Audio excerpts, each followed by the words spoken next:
ହେଲେ ଗୋଟେ କଥା ମନେ ରଖିଥିବ ଭାଇ ନା,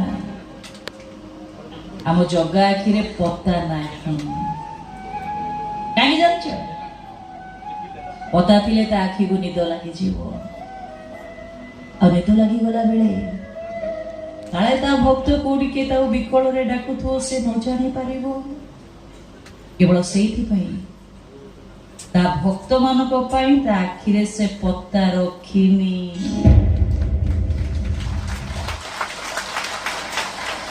ଗୋଟାଏ ଆଖି ତାର ସୂର୍ଯ୍ୟ ହେଲେ ଆଉ ଗୋଟେ ଆଖି ତାର ଚନ୍ଦ୍ର। ଅବଲୋକ ନୟନରେ ସେ ସବୁ ଦେଖେ, ସବୁ କିଛି ଦେଖେ। ଆଜ୍ଞା, ଆମ ଜଗାର ପାଦ ନେଇ, କାରଣ ପାଦ ଥିଲେ ସେ ଚାଲୁ ଚାଲୁ ଥକି ପଡିଥାନ୍ତା। ହେଲେ ସେ ସବୁଠି ଥାଏ, ସବୁଠି ପହଞ୍ଚି ପାରେ। ଭାଇ, ଜଗାର ହାତ ଦୁଇ ସମାନ୍ତରାଳ ସରଳ ରେଖା, ସମାନ୍ତରାଳ ସରଳ ରେଖା ଅସରନ୍ତି, ସର୍ବବ୍ୟାପ୍ତ। ସେ ସବୁ ଜାଗାରେ ପହଞ୍ଚି ପାରେ।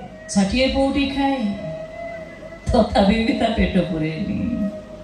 କୋଟି କୋଟି ଭକ୍ତ ତା ରଥ ଟାଣନ୍ତି, କିନ୍ତୁ ତା ଇଚ୍ଛା ନଥିଲେ ତା ନନ୍ଦୀ ଘୋଷ ଗଡେନି। ତାକୁ ସାଧାରଣ ମୂର୍ତ୍ତି ଭାବିବୁନି ରେ ଭାଇଆ। ଖାଇଲା ଠାକୁର ସିଏ। ସକାଳେ ସନ୍ଧ୍ୟାରେ ଫଳମୂଳ ଟିକେ ଦବୁ, କିଛି ନ ଦେଇ ପାରିଲେ ତାକୁ ପାଣି ଟୋପେ ଟୋପେ ପିଏଇ ଦଉଥିବ। ଭାରି ମିଠା ପ୍ରିୟ ଠାକୁର ସିଏ। 56 ପ୍ରକାର ଭୋଗ ଖାଏ। ତା ଆଖିରୁ ଲୁହ ଝରିଲେ କାଳେ ତା ଭକ୍ତ ମାନଙ୍କ ଆଖିରୁ ଲୁହ ଝରିବ। କେବଳ ସେଇଥିପାଇଁ ତା ଖାଇବାରେ ଲଙ୍କା ପଡେନି। ଦେଶୀ ଟୋକାଟାରେ ବିଦେଶୀ ଆଳୁ ଦବୁନୁ ତାକୁ।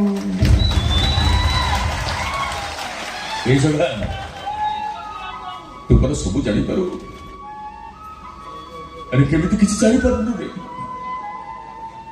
କେମିତି କିଛି ଜାଣିପାରୁନୁ? ଜଗା, ତୁ କଣ ସତରେ ଆମକୁ ଛାଡି ଚାଲିଯିବୁ? ଆମ ପାଇଁ ତ ମନରେ କଣ ଟିକିଏ ବି ଦରଦ ନାହିଁ? ସତରେ ସତରେ ବଡ ବେଦରତି ତୁ କଳା ସାର୍।